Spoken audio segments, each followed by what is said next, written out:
Allez, c'est parti. J'enregistre cette vidéo, j'espère que ça va pas être trop long. Euh, parce que je voudrais pas vous saouler. Voilà, je voudrais vraiment que ce soit clair et pas saouler tout le monde. Donc déjà, je vais commencer en vous disant que 80% des personnes se trompent quand vous pensez que quelqu'un rejoint votre équipe pour les produits. C'est pas forcément vrai. Quelqu'un qui va rejoindre votre équipe pour vous, pour la personne que vous êtes, pour l'image que vous dégagez et pour ce que vous partagez. Donc c'est ça qui est très important. Et si vous n'arrivez pas à recruter, il va falloir travailler sur vous-même parce que si vous n'arrivez pas à recruter, le problème vient de vous avant de venir des autres. Allez, c'est parti, on y va. Je sais plus dans quel ordre j'ai mis mon diapo. Du coup, je ne sais plus. Par contre, on va commencer. Hop. Allez. Il faut d'abord vous poser les bonnes questions. Et ça en revient à ce que j'étais en train de dire. Vous devez pouvoir répondre à ces questions avant de pouvoir recruter. Pourquoi est-ce que vous avez rejoint Unique? Pourquoi est-ce que vous avez choisi Unique? Est-ce que c'est parce que votre marraine vous a bien appâté? Est-ce que c'est parce que vous avez testé les produits et que vous êtes tombé amoureux des produits? Est-ce que c'est parce que vous êtes tombé amoureux de la fondation? Ou est-ce que c'est parce que vous êtes tombé amoureux de la rémunération? Il faut vous poser la question, pourquoi est-ce que vous avez rejoint ce MLM-là et pourquoi pas un autre? Qu'est-ce que Unique a changé pour vous? Au jour d'aujourd'hui, il faut que vous puissiez prendre du recul. Donc si vous vous êtes inscrit hier, si vous vous êtes inscrit il y a une semaine, un mois, un an, il faut que vous puissiez prendre du recul et répondre à la question, qu'est-ce que ça a changé pour vous? Est-ce que c'est financier? Est-ce que c'est de la confiance en soi? Est-ce que c'est l'apparence physique? Vous avez du coup décidé de vous maquiller plus souvent? Est-ce que ça va être autre chose? Les rencontres avec d'autres personnes, etc. etc. D'accord? Qu'est-ce que l'unique a changé pour vous? Qu'est-ce que ça va changer pour vous d'agrandir votre équipe? Qu'est-ce que ça va changer pour vous de partager l'opportunité et de permettre à 1, 2, 10, 20 personnes de rejoindre votre entreprise ce mois-ci? Qu'est-ce que ça va changer pour vous? Il faut que vous sachiez, d'accord? Quel est votre objectif? Pourquoi est-ce que vous avez envie d'agrandir votre équipe? Qu'est-ce que vous avez à offrir de plus qu'une autre marraine? Alors, c'est pas quelque chose que vous allez publier publiquement, d'accord? Vous pouvez pas vous permettre de dire moi je suis mieux qu'un tel. Déjà, c'est pas très loyal et puis c'est pas correct. Mais il faut qu'intérieurement vous puissiez, ou même sur une feuille, que vous puissiez écrire ce que vous avez à offrir de plus qu'une autre marraine ou qu'est-ce que votre équipe a de plus à offrir qu'une autre équipe. D'accord? Donc ça, c'est juste pour vous. C'est pour savoir si voilà, vous avez confiance en votre formation que vous allez donner. Est-ce que vous avez assez confiance en vous pour pouvoir aider une autre personne? Il faut que vous arriviez à lister 10 arguments pour convaincre une personne en face de vous de rejoindre votre équipe. D'accord? Quels sont les arguments que vous avez pour rejoindre votre équipe? Est-ce que c'est la formation? Est-ce que vous avez des sorties? Est-ce que vous avez des team calls? Est-ce que vous avez des événements prévus? Est-ce que vous avez une astuce pour réussir telle ou telle étape chez Unique? Est-ce que vous allez aider? Est-ce que vous allez aider la personne à recruter? Est-ce que vous allez recruter pour elle? Etc. etc. D'accord? Est-ce que vous avez 10 arguments solides pour développer votre entreprise? Il faut connaître vos propres objectifs avant de pouvoir recruter, ça c'est important. Il faut que vous soyez formé à 300% avant de pouvoir former quelqu'un d'autre, d'accord? Vous ne pouvez pas arriver chez Unique sans aucune connaissance et vouloir recruter ou vouloir partager l'opportunité avec quelqu'un pour la simple et bonne raison qu'il faut d'abord que vous soyez formé et au top du top. Il faut que vous puissiez répondre aux questions de la personne en face de vous, du tac au tac. Il ne doit pas y avoir de perte de temps, ça doit vraiment être du tac au tac. L'avant-dernière question, c'est est-ce que vous avez le temps de vous occuper de cette personne? Ça, c'est très important. Parce que accepter une nouvelle personne dans votre équipe, ça va vous prendre beaucoup de temps. Il va falloir que vous soyez libre pour répondre à ces questions. Il va falloir que vous soyez libre pour l'aider dans ses démarches administratives. Il va falloir que vous soyez libre pour pouvoir l'aider. et est-ce que votre formation est bien complète et qu'est-ce que vous allez fournir comme formation. Alors, recruter ou partager. Là, c'est pour que vous puissiez bien faire la différence. Recruter, c'est avoir un pion de plus dans votre équipe. D'accord? Bon, grosso modo, hein. C'est avoir un pion de plus dans votre équipe. C'est pour vous permettre de valider votre fast start ou un statut parce qu'il vous manque juste quelques PRS. D'accord? Partager l'opportunité, c'est vraiment aider quelqu'un à évoluer, aider quelqu'un au développement personnel et aider quelqu'un à pouvoir avancer dans sa vie et changer de vie. D'accord? Là est toute la différence. On utilise beaucoup le mot recruter et pourtant c'est un mot qui est, à mon sens, très péjoratif. D'accord? Donc les personnes qui recrutent, souvent, ils mettent un message type. Souvent, c'est du copier-coller. Vous voyez un message, vous le prenez, vous faites un copier et vous le collez partout en espérant recruter. Donc ça manque de personnalisation, forcément. Ça manque de transparence, concrètement. C'est du partage en masse, parce que du coup, plus vous partagez et plus vous avez de chances d'atteindre du monde, parce que c'est un peu votre seule façon de pouvoir y arriver. Vous récoltez vous récoltez de nombreuses demandes d'informations et au final, il y a peu de personnes qui s'engagent. D'accord? Ça, on l'a toutes fait, hein. Je blâme personne. Au début aussi, je partageais des messages que ma marraine me donnait tout fait parce qu'elle me disait de faire comme ça. Mais finalement, je sais que c'est pas la bonne méthode, d'accord? Donc, vous partagez des messages, vous avez des gens qui sont intéressés, mais une fois que vous leur dites qu'il faut payer 107 €, il n'y a plus personne. Ou vous leur dites qu'il faut faire une déclaration à l'URSSAF, hop, il n'y a plus personne. D'accord?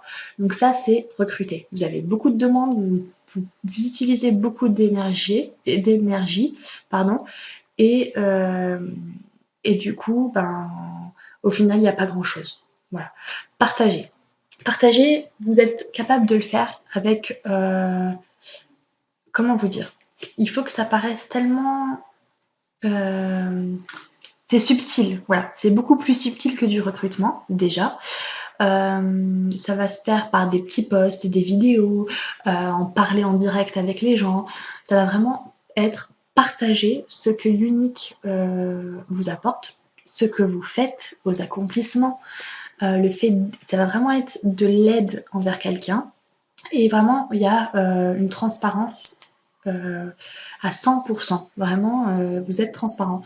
Vous dites la vérité.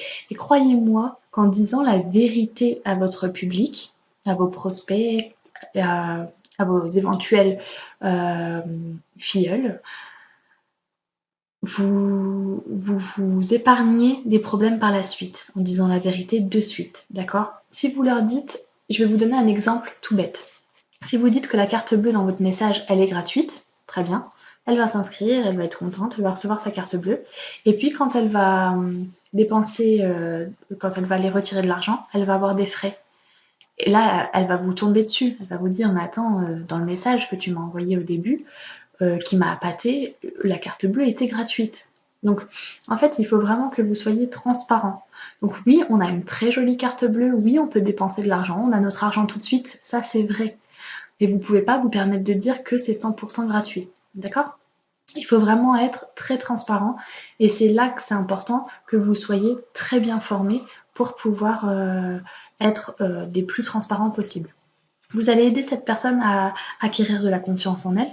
Vous allez aider cette personne à atteindre les objectifs qu'elle s'est fixés avec vous. Vous êtes aussi là quand vous partagez l'opportunité, vous êtes aussi là pour faire redescendre la personne un peu sur terre. Si elle compte s'acheter une voiture demain, c'est pas comme ça qu'elle va y arriver, d'accord? Peut-être qu'elle va pouvoir, dans un premier temps, se payer un plein pour sa voiture, mais pas forcément une voiture tout de suite, d'accord? Donc vous allez l'aider au développement personnel. Votre rôle, vous, ça va être de la faire redescendre sur terre, ne pas aller trop vite et bien lui expliquer les étapes et l'aider à les valider. Vous allez vous engager, ça va être une promesse et ça va être quelque chose vraiment, quand on partage ce qu'on aime, c'est spontané et c'est très clair, d'accord? Comment faire? Donc, voilà, on rentre dans le vif du sujet. Comment faire? Il faut partager votre amour pour les produits. Donc ça, la plupart du temps, tout le monde le fait très bien. Vous êtes en train de partager des photos, des vidéos, les nouveautés, etc. Partagez tous les accomplissements, même les plus petits de votre équipe. D'accord? Quelqu'un qui vient d'arriver dans votre équipe, qui a une première commande, hop, félicitations, première commande, c'est super, en route pour le jaune. Le fast start, une première recrue, il faut vraiment partager tous les accomplissements. Et ça, j'ai pas l'impression d'en voir assez défiler dans mon fil d'actualité. J'ai pas l'impression que tout le monde joue le jeu sur ça. Il faut partager vos propres accomplissements. Si y a personne pour vous féliciter, faites-le vous-même, d'accord? Vous avez le droit d'être fier de vous publiquement. Partagez vos gains. Donc on n'a pas le droit de mettre. Je suis désolée, je suis malade. Vous n'avez pas le droit de mettre ce que vous avez gagné, mais vous pouvez mettre ce que vous avez gagné dans vos réceptions virtuelles. Vous pouvez mettre que vous avez été payé et puis cacher le montant, d'accord? Il faut partager vos échecs, c'est important. Il faut être réaliste. C'est comme ça que les gens vont vous croire. C'est comme ça que les gens vont avoir envie de vous rejoindre parce que vous serez honnête, d'accord? Donc, vous n'avez pas réussi à valider le statut jaune, vous n'avez pas réussi à valider le statut rose tel mois. C'est pas grave, il faut le dire aussi, d'accord? Il faut vous dire, bon, ce mois-ci, j'ai pas réussi à le valider, mais le mois prochain, promis, j'y arrive. D'accord? C'est important. Partagez des choses réalistes. D'accord? C'est ce que je disais tout à l'heure. Ne mettez pas, je viens de m'acheter une voiture grâce à ma carte bleue violette. Ça, c'est pas crédible. Mettez plus des choses du genre aujourd'hui j'ai pu changer mes pneus ou aujourd'hui j'ai mis mon plein d'essence grâce à ma carte violette. Partagez avec quand vous êtes en train de prospecter, quand vous êtes en train de partager l'opportunité, faites des promesses que vous êtes capable de tenir. Ne dites pas que vous allez aider quelqu'un à faire telle chose si vous n'êtes pas capable de le faire. D'accord? Et il faut former plutôt que de recruter. Donc en fait, l'idée, ça va être de former la personne sans qu'elle le sache. Sur votre Facebook, par exemple, vous pouvez partager la technique pour valider le fast start. Comment est-ce que vous avez fait pour valider le fast start? Et vous pouvez dire, voilà, ça va rapporter autant de commissions, autant de produits gratuits, autant de produits à moins 50%.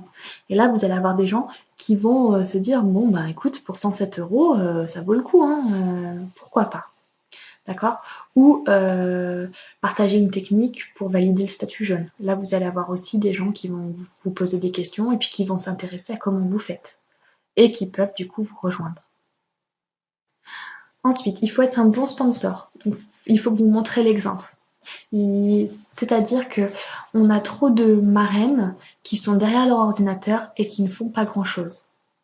Notamment des statuts violets, des statuts noirs. Et moi, franchement, ça me dépasse un peu. Mais je suis pas là pour rentrer dans ce sujet-là. Mais c'est trop facile de dire à ces 1000 ou 2000 ou 5000 filleuls, allez faire des réunions, faites autant de ventes, machin, machin. Et puis qu'au final, cette personne-là ne sert qu'à déballer ses colis en direct ou faire des vidéos qui ne servent pas à grand-chose, à mon sens. Forcément, si vous montrez l'exemple à votre équipe, si vous êtes en réunion, que vous faites des photos avec vos clients, que vous faites des photos sur vos marchés de Noël, que vous faites des vidéos, que vous faites des photos sur vos stands, si vous partagez vos comités d'entreprise, si vous publiez que vous êtes un peu partout en même temps, entre guillemets, vous allez donner envie à votre équipe va avoir envie de faire la même chose que vous. Donc c'est important de montrer l'exemple. Il faut être professionnel. Donc nettoyez votre Facebook, pas de choses négatives, ne pas dénigrer les autres, ne pas casser les autres équipes, comme j'ai pu le voir, ou voilà, il faut rester professionnel, d'accord? Être fier de vous et être très fier de votre équipe, d'accord? Tout ce que vous faites, comme je vous ai dit, même les échecs, c'est important. N'hésitez pas à partager plein de choses, partagez vos échecs, partagez vos réussites, partagez votre amour pour les produits, partagez. Donc il doit y avoir 5 posts par jour. Hein. Ça, je vous l'avais déjà dit. Je reprends ma feuille. 5 posts par jour. Ah mince alors. Alors, un post positif, un Facebook Live, c'est ce qui est conseillé. Hein. Un post interactif, pardon. Donc c'est-à-dire une photo avec une question. Comme ça, vous allez échanger avec vos amis. une photo de divertissement, donc ça peut être votre famille, un bon plat que vous avez fait, votre animal de compagnie, et votre lifestyle post. Lifestyle post, c'est votre façon de vivre, d'accord? Comment? Si vous êtes croyante, si vous êtes, je sais pas, si vous êtes sportif, voilà, ça c'est du lifestyle, d'accord? Ne pas faire semblant, ça sert à rien, parce que de toute façon, tôt ou tard, vos filleuls s'en rendront compte et finiront par toutes quitter petit à petit l'équipe que vous aurez bâtie. Aimez ce que vous faites. Si vous n'aimez pas ce que vous faites, ça sert à rien de rester. Parce que forcément, pareil, vos filleuls vont le ressentir et puis vont finir par détaler l'une après l'autre. Et être un leader 2.0, ça sera dans une prochaine vidéo. Alors, souvenez-vous, ça c'est super important. Il faut que vous vous souveniez comment vous avez été recruté. D'accord? C'est important parce que il faut que vous vous souveniez de ce que vous aviez aimé dans ce recrutement, enfin quand la personne vous a contacté, quand elle vous a partagé l'opportunité. Et il faut que vous vous souveniez de ce que vous n'aviez pas aimé. D'accord? Comment est-ce que vous avez découvert Unique? Est-ce que c'est un post que vous aviez vu par hasard? Est-ce que c'est quelqu'un qui partageait des vidéos? Est-ce que c'est quelqu'un qui utilisait les produits? Ou est-ce que vous-même vous avez testé les produits avant de vous lancer? Comment est-ce que vous auriez aimé découvrir Unique? D'accord? C'est pas encore la même chose, mais il faut que vous sachiez faire la différence. Comment est-ce que vous avez découvert Unique? Est-ce que ça vous a plu ou non? Ou comment auriez-vous aimé découvrir Unique? C'est des questions, une fois que vous allez savoir y répondre, ça va vraiment vous apporter un plus dans votre démarche de partager l'opportunité. Parce que du coup, vous allez vous mettre un peu à la place des gens qui sont en face de vous. Est-ce que vous aviez testé les produits avant de vous lancer? Et est-ce que vous auriez aimé les tester? Et comment auriez-vous aimé être convaincu? D'accord? Souvenez-vous aussi combien de temps est-ce que vous avez mis pour prendre votre décision. Est-ce que vous avez pris une journée, une semaine, un mois? Est-ce que ça a été long ou pas? Alors, votre résultat. Il faut aussi que vous puissiez répondre à ces questions. Où en est votre entreprise aujourd'hui? Qu'est-ce que vous avez besoin pour avancer? De combien de personnes investies avez-vous besoin pour atteindre votre prochain objectif? Donc, qu'est-ce que Unique a changé dans votre vie? Ça, je vous l'ai déjà dit, mais il faut vraiment le savoir. Qu'est-ce que vous faites de mal dans votre entreprise? Alors ça, c'est une question auquel forcément vous devez pouvoir également répondre parce que on ne fait pas forcément toujours des choses bien dans nos entreprises et il faut savoir parler du négatif, en tout cas entre vous et votre propre sponsor, d'accord? Et il faut savoir remédier à ça. Donc c'est pour ça, sur feuille et avec votre sponsor ou avec une personne de confiance, essayez de discuter de ce que vous faites de mal dans votre entreprise et essayez de remédier à ça. Pour la question qui suit, c'est exactement pareil. Qu'est-ce que vous n'arrivez pas à développer dans votre entreprise? Il faut travailler sur comment y remédier. C'est le but. Alors là, c'est un peu de développement personnel qui vont vous aider du coup à avoir plus confiance en vous et à être plus apte à partager. Il faut savoir vous donner 3 qualités et 3 défauts. C'est super dur, d'accord? Mais vous pouvez y arriver. 3 qualités, 3 défauts. Demandez à votre équipe. Donc ça peut être un petit jeu sympa sur votre groupe de formation. Demandez à votre équipe de vous donner 3 qualités et 3 défauts. Alors, quand vous posez cette question, il faut que vous le fassiez en connaissance de cause. Vous savez que la personne va vous donner 3 défauts, mais il faut l'accepter et il faut savoir jouer le jeu, d'accord? Donc soit vous le faites, soit vous le faites pas, mais ça peut vraiment vous aider parce que du coup, quand quelqu'un d'autre, et en plus quelqu'un que vous appréciez, est capable de vous donner 3 qualités, ben, ça fait chaud au cœur, mais quand elle est capable de vous donner 3 défauts, ça peut aussi faire du bien parce que vous allez pouvoir travailler dessus.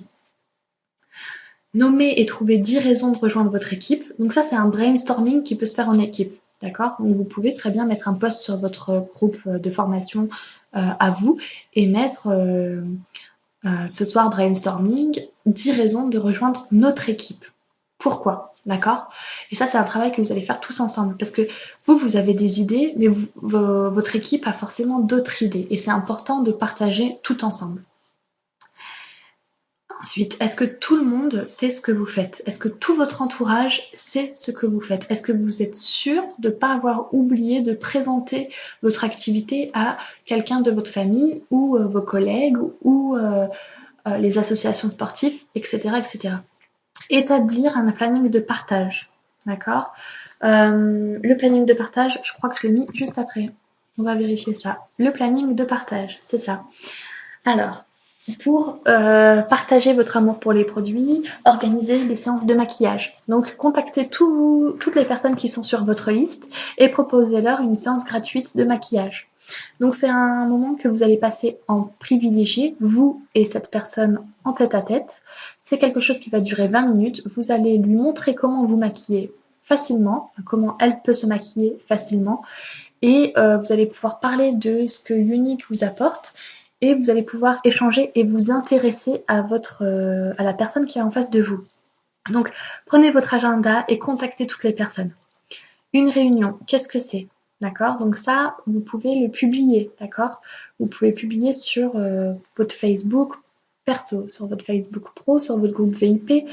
Vous pouvez le publier partout.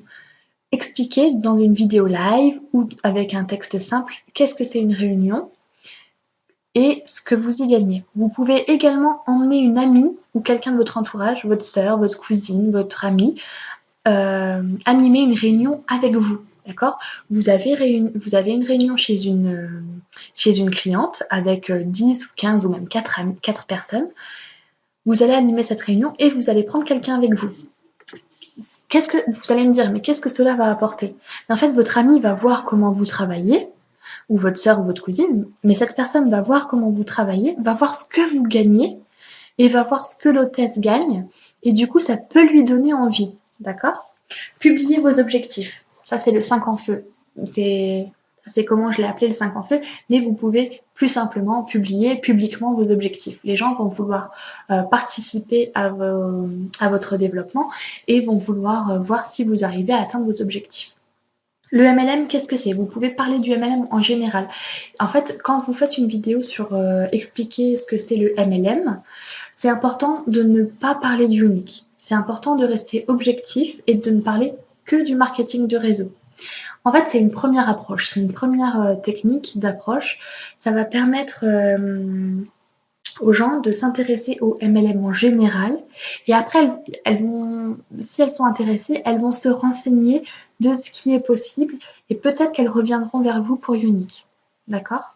Comment réussir? Donc c'est ce que je vous disais tout à l'heure, c'est important de partager vos astuces publiquement pour donner envie à d'autres personnes de vous rejoindre. C'est une façon de développer et de partager votre opportunité. D'accord? Il faut ne pas hésiter à partager tous les challenges uniques. Partagez ce que votre entreprise propose et ce que votre entreprise offre. Je parle de la prime d'élite. D'accord? Si c'est l'un de vos objectifs de cette année, il faut foncer maintenant. Hop, parlez-en. Dites voilà, grâce à mon travail, grâce au travail de mon équipe, j'ai perçu la prime d'élite. Si vous aussi vous voulez percevoir la prime d'élite, c'est le moment de nous rejoindre. Il y a le voyage bientôt, ça va reprendre de plus belle. Donc, parlez-en. Soyez transparent, mais parlez-en. Il y a toujours plein de challenges chez Younique, d'accord? Il y a même des concours maquillage auxquels vos clientes peuvent participer. Donc, n'hésitez pas à le partager publiquement. Pourquoi vous rejoindre? Citez les raisons que vous avez trouvées auparavant. C'est ce que je vous ai fait voir tout à l'heure. Hein. Vous devez trouver 10 arguments pour que les gens veuillent vous rejoindre. N'hésitez pas à les partager publiquement. Vous pouvez faire ça sous forme de jeu. À chaque jour, une raison de me rejoindre. Et pendant 10 jours, vous dites la raison numéro 1, c'est ça. La raison numéro 2, c'est ça. Voilà. Les produits que vous aimez, ne pas hésiter à les partager. Et créer un planning. Tel jour, je vais partager tel produit, tel jour, je vais partager tel produit. Alors, est-ce que ça va marcher? Je ne sais pas. D'accord? Je ne peux pas vous dire que oui, ça va marcher, tout ce que je vous ai dit, ou non, ça ne va pas marcher. En fait, ça marchera si vous avez envie que ça marche. Mais votre entreprise, vous êtes le reflet de votre entreprise et vous êtes le reflet de votre équipe. Donc, si vous êtes positif, si vous avez envie que ça marche, ça marchera. Il faut respecter le temps de l'autre, de la personne qui se trouve en face de vous. Il faut lui laisser le temps de réfléchir, il faut lui laisser le temps d'assimiler tout ce que vous lui donnez comme information, il faut lui laisser le temps de s'adapter, parce que c'est pas forcément facile pour tout le monde. Il ne faut pas donner trop d'informations la première fois. Donnez une ou deux infos et dites à la personne, je vous laisse le temps de réfléchir et si ça vous intéresse, revenez vers moi. D'accord? L'astuce, ça va être de vous intéresser à la personne qui est en face de vous. D'accord? Il faut s'intéresser à sa vie quotidienne, à son lifestyle, à comment cette personne vit. Est-ce qu'elle est sportive? Est-ce que c'est quelqu'un qui est très croyant? Est-ce que c'est quelqu'un qui le métier qu'elle fait, etc., etc. Il faut essayer de vous trouver aussi des points communs qui font qu'il va y avoir un climat de confiance d'installer entre vous. Il faut communiquer avec votre engagement. Donc, bien communiquer sur le fait que vous allez être là pour l'aider, pour la soutenir, que vous allez la former, que vous allez partager toutes vos astuces et vos techniques pour réussir, d'accord? Il faut démontrer à votre prospect qu'il est possible de réussir et que, forcément, vous allez l'accompagner dans la réussite. C'est dans votre intérêt. Donc, de toute façon, vous allez être là pour cette personne. Et indiquer à vos potentiels prospects, ce qu'il peut y gagner. D'accord? Donc vous pouvez dire, vous allez pouvoir gagner autant de maquillage gratuit, vous allez pouvoir gagner autant de commissions, vous allez pouvoir gagner un voyage, vous allez pouvoir gagner des produits à moins 50%, etc., etc. Donc ça, c'est des questions que vous pouvez poser à vos interlocuteurs. Donc, qu'est-ce que vous connaissez du MLM? Et c'est aussi des questions que vous pouvez publier. Ça, c'est une astuce que vous publiez sur Facebook. Et du coup, ça va créer une interaction avec vos amis. Donc, qu'est-ce que vous connaissez du MLM? Voilà, vous balancez cette question. Si quelqu'un vous répond, j'y connais rien, je sais pas, vous allez pouvoir lui expliquer ce que c'est le MLM. Qu'est-ce qui vous vient à l'esprit quand on vous dit MLM? Donc ça, c'est important aussi parce que ça va vous permettre de faire un travail sur soi. Vous allez avoir des commentaires qui vont vous dire le MLM, c'est les gens qui sont chiants, qui postent tout le temps 10 fois la même chose. Voilà. Et c'est ce genre de commentaires plus ou moins négatifs qui vont vous permettre de faire un travail sur vous. Donc c'est aussi important d'accepter le négatif pour pouvoir mieux développer son entreprise. Quels sont vos objectifs? Donc, quels sont vos objectifs dans votre vie, pas dans votre entreprise? Quels sont vos objectifs de vie? Quels sont vos buts de cette année, par exemple? Quels sont vos objectifs de 2017? Vous pouvez mettre. Ou quels ont été vos objectifs de 2016 et pourquoi les avez-vous pas encore atteints? Donc forcément, on va attendre comme réponse que financièrement, elles n'ont pas réussi, ou par manque de temps, ou des choses comme ça. Et nous, en tant qu'ambassadrice et en tant que de pro du MLM, on va leur répondre, ah bah écoutez, nous on a une opportunité à vous proposer, on peut vous permettre d'avoir plus de temps avec vos enfants, plus de temps pour vous, mais en gagnant de l'argent. D'accord? Vous pouvez aussi mettre la question, si vous aviez une baguette magique, 3 petits points, donc là forcément on va rebondir dessus, parce que si les gens mettent si j'avais une baguette magique, je passerais plus de temps avec mes enfants, hop, on peut rebondir dessus. Si vous aviez une baguette magique, j'achèterais une maison, hop, on peut rebondir dessus aussi. Pourquoi est-ce le bon moment? D'accord, donc ça c'est une question que vous pouvez formuler autrement, c'est une question auquel vous pouvez répondre en fait. Pourquoi est-ce que c'est le bon moment de rejoindre votre opportunité? D'accord? Qu'est-ce que vous promettez en ce moment qu'il n'y aura pas à un autre moment? Qu'est-ce que vous n'avez pas aimé dans votre ancien MLM? D'accord? Donc ça c'est pour les gens qui ont déjà fait du MLM. Qu'est-ce qu'ils n'ont pas aimé? Et ça c'est pareil, ça va vous permettre de travailler sur vous, parce que du coup vous savez ce que la personne n'a pas aimé et il ne faudra pas reproduire les mêmes choses. Et vous savez ce qu'elle n'a pas aimé et du coup vous allez pouvoir lui présenter les côtés positifs que vous avez. Est-ce que vous prenez beaucoup de temps pour prendre une décision dans la vie ou est-ce que vous avez pris beaucoup de temps pour prendre une décision dans le passé? Ça c'est important parce que du coup vous allez pouvoir vous statuer. Est-ce que cette personne elle va être longue à réfléchir à l'opportunité? Est-ce qu'il va lui falloir beaucoup de temps? Ou au contraire, est-ce que c'est quelqu'un qui va se décider assez vite? Êtes-vous en train de vous préparer au succès? Donc ça peut faire partie des questions qu'on pose sur Facebook. parce que du coup, ça peut intriguer les gens et forcément, ils vont avoir envie de voir ce que vous allez proposer. Comment envisagez-vous l'avenir et où serez-vous dans 5 ans? Mais ça peut être tellement d'autres questions. Ça, c'est libre à vous de les imaginer, d'accord, et à développer ce genre de choses. Mais c'est pour créer une interaction. Et là, je crois qu'on arrive à mon dernier chapitre, c'est accepter le refus, tout simplement. Quand quelqu'un vous dit non, je ne suis pas intéressée, il ne faut pas essayer de la convaincre plus, il faut lui laisser du temps pour réfléchir et du temps pour elle. Si vous avez trop de refus, moi je vous conseille de contacter votre marraine, votre sponsor et d'en discuter avec elle. D'accord? Vous devez l'accepter et vous devez vous poser les bonnes questions. Est-ce que vous avez la bonne attitude? Est-ce que vous êtes positif? Est-ce que vous êtes entraînante? Est-ce que pourquoi les gens n'ont pas envie de vous suivre finalement? Donc est-ce que vous vous y prenez bien concrètement? Il faut voir avec votre sponsor si vous vous y prenez bien ou pas. Et du coup, il faut essayer de refléter la bonne attitude parce que vous êtes un miroir pour le public. Et c'est vrai, en fait. Si vous le faites correctement, vous allez avoir du monde, croyez-moi. Il faut du coup, si vous avez un refus, contacter une autre personne de votre liste, d'accord? C'est pas grave, essayez de vous rabattre sur une autre personne, mais ne restez pas non plus sur un échec. Changez votre façon de faire, donc changez de technique. Est-ce que si c'est parce que vous faites des copier-coller de messages, ça ne marche pas? Changez de technique, d'accord? Comme je vous l'ai dit au début, faire du copier-coller de messages, ça ne marchera pas de toute façon, donc changez de technique. Vous dire dans votre tête qu'un non, c'est pas un échec et un non peut devenir un jour un oui. C'est pas parce qu'une personne a refusé 3 fois que dans 6 mois, elle va pas vous dire oui. Voilà, on a fait le tour. J'espère que ça vous aura quand même aidé dans votre démarche et dans l'envie de développer votre affaire. À bientôt!